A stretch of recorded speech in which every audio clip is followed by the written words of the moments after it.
Buenas tardes, hoy vamos a hablar sobre las clases vistas en teoría general del proceso en el segundo corte. Vamos a empezar por la clasificación del proceso. Las posibles clasificaciones que se deben tener en cuenta para todos los procesos que se adelantan en el derecho procesal civil se clasifican en razón o a la rama o especialidad en la que se divide el mundo del derecho, que sabemos que es el civil, el penal, el administrativo, el laboral y pues el contencioso. También podemos abordar de acuerdo al órgano que puede tomar la decisión y existen pues dos formas, el proceso judicial y el arbitrario. Cuando hablamos de los procesos, bien sabemos que se pueden clasificar según la naturaleza de la pretensión. En este caso tenemos cuatro, que es el proceso de conocimiento, el proceso ejecutivo, el proceso cautelar y el proceso de liquidación. Los procesos de conocimiento son donde todo se prueba, digamos, convirtiéndose en verbal, declarativos o contenciosos, ¿cierto? Y existe obviamente un debate a la hora de clasificar el proceso. Cuando hablamos del proceso ejecutivo, son los que ejecutan el proceso convirtiéndose exigiendo el cumplimiento y pues las obligaciones deben ser claras y expresa que conste un documento, ¿cierto? O un escrito donde ejecute su cumplimiento. Cuando hablamos del proceso cautelar, ya sabemos que es la pretensión accesoria y necesita un proceso principal, ¿cierto? Digamos que buscar proteger de embargos haciendo la solicitud al juez que lleve el proceso y ya sea ejecutivo, de conocimiento o liquidatorio.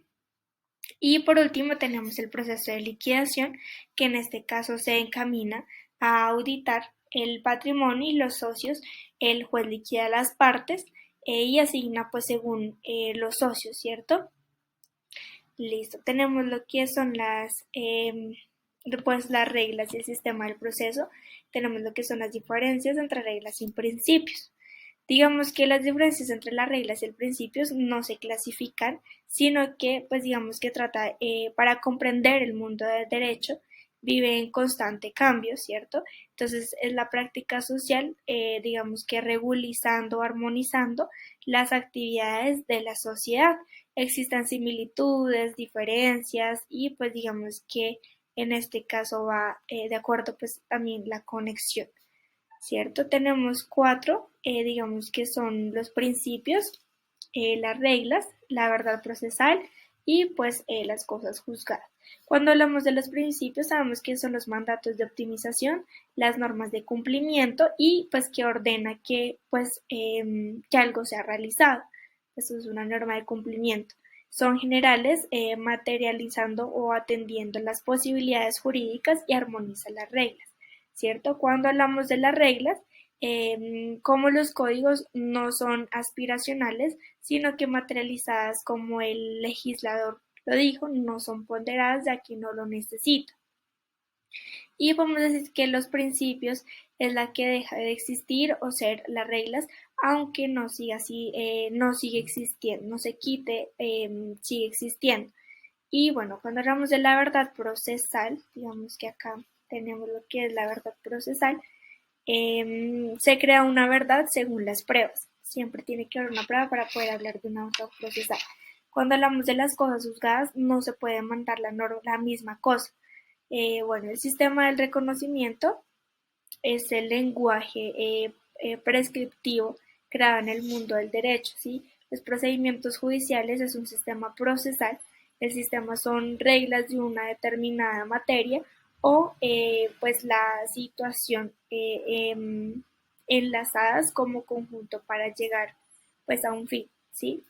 Bueno, tenemos acá lo que es las características fundamentales del proceso.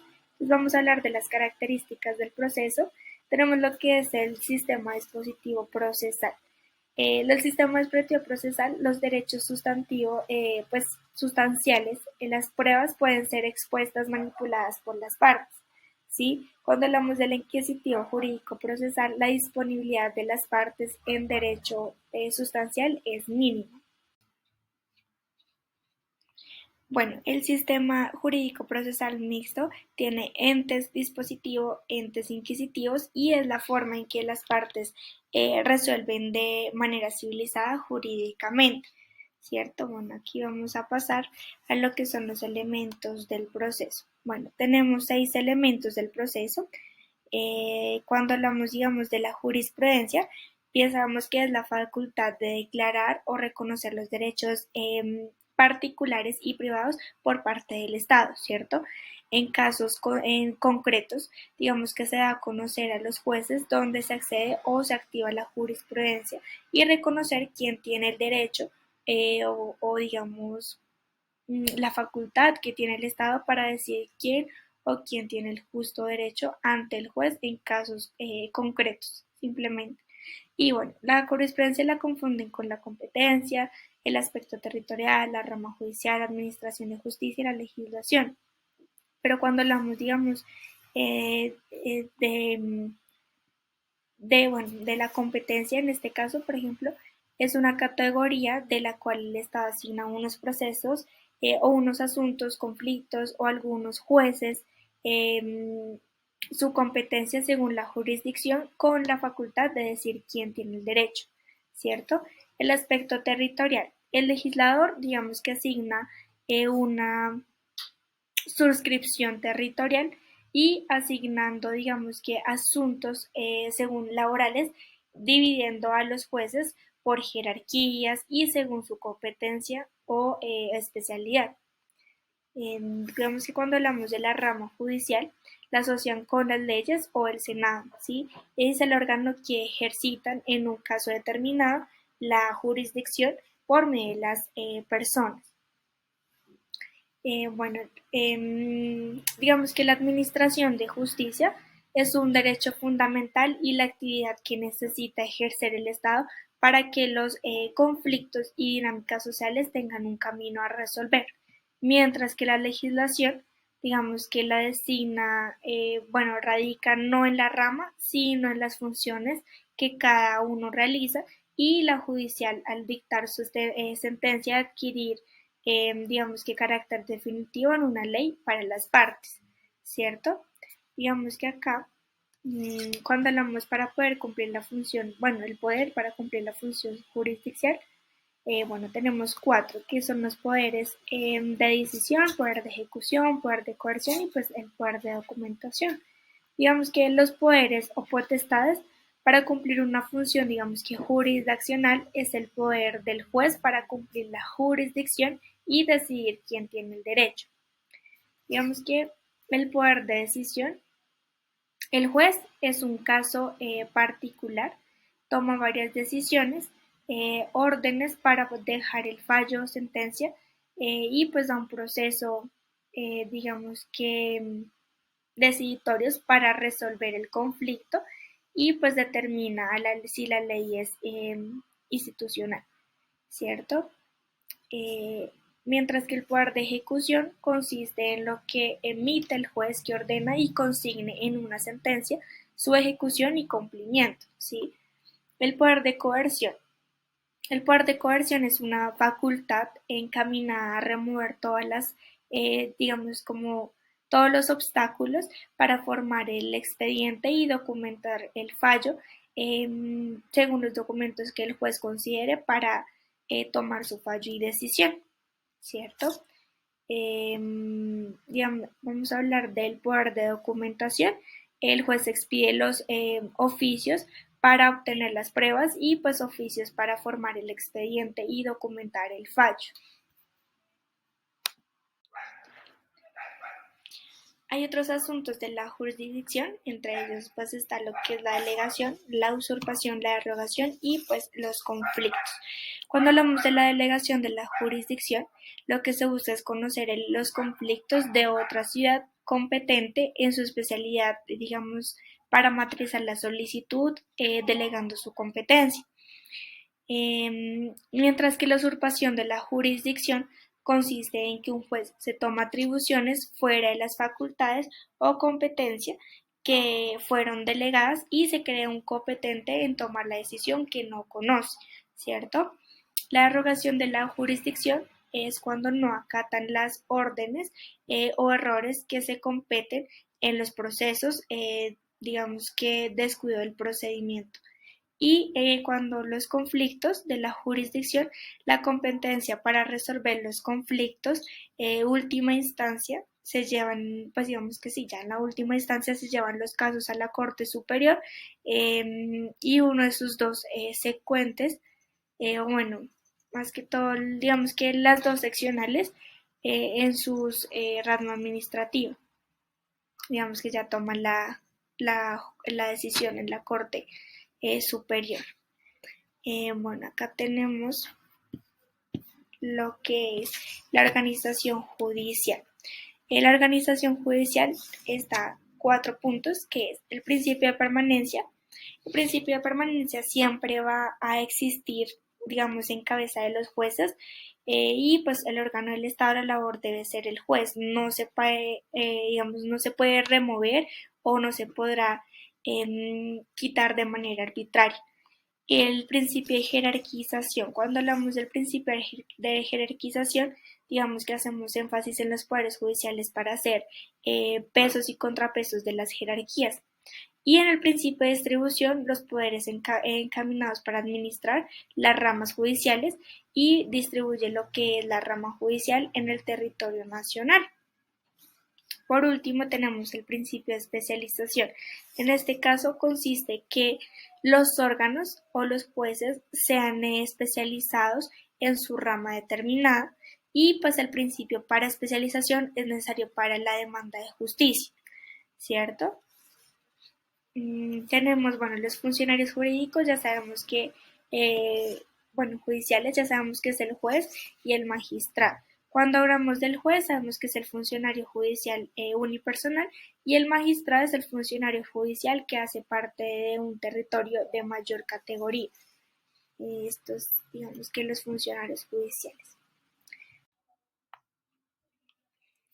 Tenemos lo que es la posesión. Cuando hablamos de posesión, pues es el desempeño del auxiliar de la justicia en un cargo, ¿sí?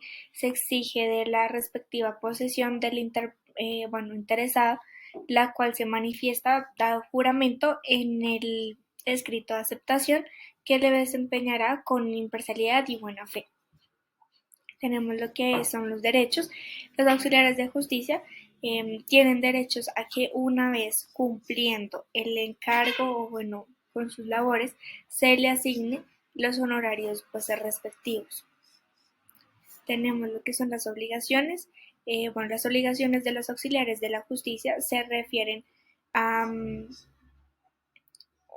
como principalmente a los depositorios, secuestres o administradores y se contraen a depositar los bienes en bodegas o depósitos y consignar las cantidades recibidas en las cuentas bancarias, ¿cierto? Cuando hablamos de sanciones, el auxiliar por cuya culpa deje de practicar una prueba o diligencia se le sanciona con exclusión de la lista y multa hasta 10 salarios mínimos mensuales. Tenemos lo que es el litis consorcio, que es cuando un lítigo o ambas partes están compuestas por varios sujetos, pues digamos que de intervención de terceros, espontánea o voluntaria, es facultativa de su propia libertad. En el caso o más común, se da cuando las partes discuten en el derecho posesorio sobre un determinado inmueble, ¿cierto? Y cuando hablamos de litis consorcio necesario o litis cuasi necesario, en el litis necesario es igual el proceso con la cual, pues digamos que la presencia necesaria de usuarios, sujetos que en un modo obligatorio deben formar parte de la relación jurídica procesal. Mientras que el litis consorcio cuasi necesario es una pues modalidad jurídica intermitente o intermediaria entre el litis consorcio y es necesaria digamos, cuando unos usuarios sujetos tienen legitimación para intervenir en un proceso por la activo o por pasivo. Bueno, tenemos lo que es por último la pretensión, que es pues ya la clasificación y la acumulación. Cuando hablamos de la clasificación, está la extraprocesal, la pretensión declarativa constitutiva y la pretensión pues extracontenciosa voluntaria. En la acumulación de las pretensiones tenemos el concepto, la clasificación y pues los requisitos. Y ya, eso sería todo pues durante los temas del segundo corte. Muchas gracias. Bueno, la competencia, tenemos lo que es el concepto, la diferencia entre jurisdicción y competencia, los fundamentos de la competencia. El concepto, digamos que la competencia son los parámetros por medio de los jueces y los ciudadanos pues conocen y entienden para qué es competente cada juez y los asuntos que debe conocer, ¿cierto? Digamos que el concepto como tal es que la función o actividad que se le ha entregado a alguien es la facultad de un tribunal o de un juez para ejercer la jurisdicción que corresponde al Estado en un determinado asunto y en la ley, ¿cierto? Entre las diferencias entre jurisdicción y competencia tenemos una que la jurisdicción está dada por la ley, mientras que la competencia puede ser escogida a voluntad o criterio de las partes. Otra diferencia es que la jurisdicción comprende todos los asuntos, mientras la competencia depende de los asuntos que se atribuye a los jueces. Entre las diferencias, digamos que no podemos tener a un juez sin jurisdicción, pero si hay jueces que no son competentes para conocer determinados asuntos. Y una de las diferencias también que tenemos es que la jurisdicción es una facultad general, pues abstracta, mientras que la competencia es específica. Bueno, los fundamentos de la competencia, digamos que está lo que es la rama social, correcta y pues equitativa distribución de los asuntos entre las diferentes órganos de igual nivel o categoría por las partes, y es con el fin de que se pueda ejercer su derecho de defensa en mejores condiciones. Esto pues en cuanto al ciudadano, ¿sí? Y por último tenemos las características de la competencia, que es la improrrogabilidad, indelegalidad, orden público y pues la aplicación del oficio. Aquí tenemos los auxiliares de justicia. Digamos que bueno, está lo que es las características y las categorías, que es la naturaleza, los requisitos, la integración, la designación, posesión, derechos, obligaciones, sanciones, y pues tenemos los litis, litis consorcio necesario y litis consorcio cuasi unicesario. Bueno, acá tenemos lo que es los auxiliares de justicia, que sabemos que los auxiliares de justicia de las personas que por sus especiales conocimientos o experiencia en ciertas disciplinas o actividades están capacitadas para efectuar determinadas actuaciones que es necesario en algunos procesos y para las cuales el funcionario judicial está, pues digamos, imposibilitado por la índole de su función.